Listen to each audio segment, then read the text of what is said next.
couple decent road trips in a row. The Utah, Washington State, Caliber goes up here these next 2 weeks, maybe a little bit, but you guys, two straight on the road to make it important for when you come back. You got to take care of some things on the road though first. Yeah, make no mistake about it. They're critical series, and they would be had we won. But now we're kind of wanting to get back into the discussion about contenders and standings and all those kind of things.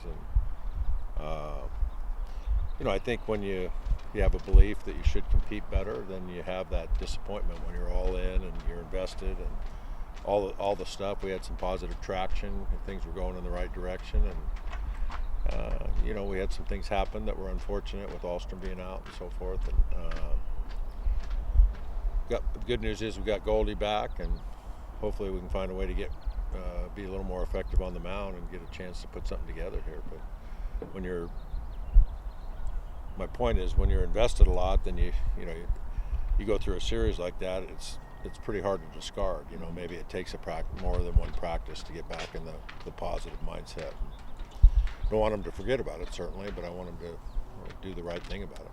Will Alstrom be back? Do you know what your rotation? No, he's not going this weekend either. He's still sick. So. Did you stick with Kafka, Stringer in the first two, and then TBA again? That's where we're at right now. Assuming that everybody gets through this week healthy and with no hiccups or anything like that. So. What have you been able to see from Cal this season? They're competitive, certainly. They've played some of the upper echelon teams in the conference, including UCLA. They played them tough.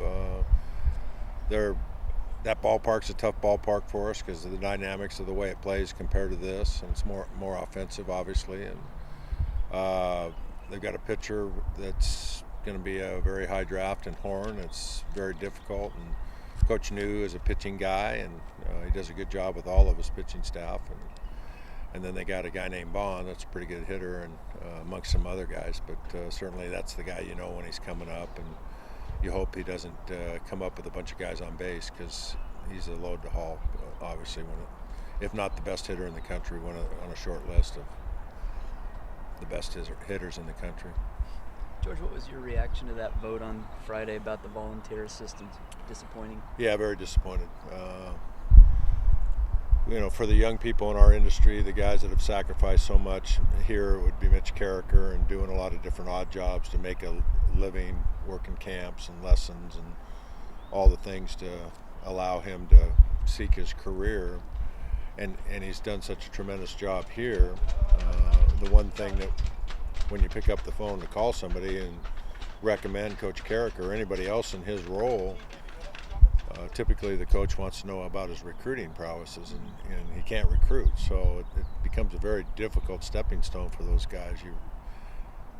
To get a paid assistant job at the Division I level, most of us want a solid recruiter. It might not be the recruiting coordinator or the key guy, but everybody does their lion's share of recruiting. So that, I know it was a mixed vote across the country. It's kind of sad for me that the athletic directors, the ones that voted no, decided that when from the chairs that we sit in, our sport is the most underrepresented and the most restrictions on and the highest degree of difficulty with the draft, yet they continue to say no to having that third assistant or four coaches, and the ratio of coach per athlete is the worst. The ratio of grant money per athlete is the worst, and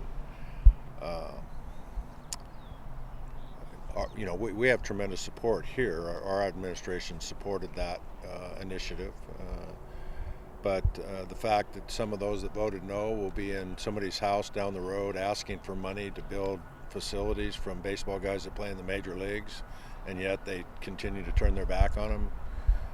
If I was that major league player, I'd say no thanks. Maybe you should go to football or basketball or some of the sports that they're representing. I get it, it's an arms race, and there's not endless money for the athletic directors or colleges across the country because of the growing salaries in the revenue sports. But anyway, ultimately very disappointed. I just don't know how they could justify a no vote with our position, quite frankly. There was some discussion about softball being included in that kind of at the last minute, and then some discussion about, do you create an extra position or do you just make the volunteer that third full-time assistant? I don't know how closely you looked at the actual legislation, but did you feel like the way it was written it was okay, or is there an argument for let's come back and write this a little? Yeah, I don't know what our plan is. We have a director of our association, Craig Kylitz. He's an athletic director, and I don't know what our plan is. I certainly think the plan initially, when they proposed the legislation, they thought, my assumption is that they probably thought including softball in the legislation probably gave us a better chance. Mm-hmm. And what I'm hearing is it gave us a worse chance. And then across the country, you don't have to fund that third position, you can say no, which is another reason that we thought we had a strong position, is it didn't require money. It wasn't restricted earnings coach like years ago in baseball, where there could be a potential lawsuit or something like that. But so what we thought would work in our favor actually sounded like it worked against us, because they didn't want to double up the potential revenue stream going to softball and baseball. So who'd have thunk it? And you kind of go scratch your head. Now what do we need to do? Propose a legislation that doesn't include softball? I don't know. They're different sports. They always get paired together. Softball certainly has some things that we don't, and vice versa. And they have. Anyway, it's up to them to fight their own battle and justification of whether they need that third assistant coach. It's as you know, a different roster size, different amount of pitchers. I don't look at it as the same sport. I have great respect for what the ladies are doing out there across the country in all sports. But so, who am I to say don't give it to them and give it to us? But again, we always get looked at as the same sport. So. Nowitzki done a couple 4-hit games coming up for you. You like kind of what he's giving you in that leadoff spot? Yeah, he's been very consistent. Even when he wasn't getting a lot of hits, he makes a pitcher work. He grinds through at bats. He does what a leadoff hitter is supposed to do: make a pitcher pitch and throw a lot of pitches, and he gets on base a lot. So he's done a really good job filling that leadoff spot out for me. What's been the message to the players this week in practice, coming off of the sweep going into Cal? Well, we really don't have much choice of feeling. If you're sitting around in athletics feeling sorry for yourself, people are going to pass you up. And so whether we'd been successful or not, it's certainly easier to motivate them yesterday and today to practice more detailed. I wouldn't say practice harder, because they always give us the best effort, but more detailed and then more predictably allowing us to play as well as we can play.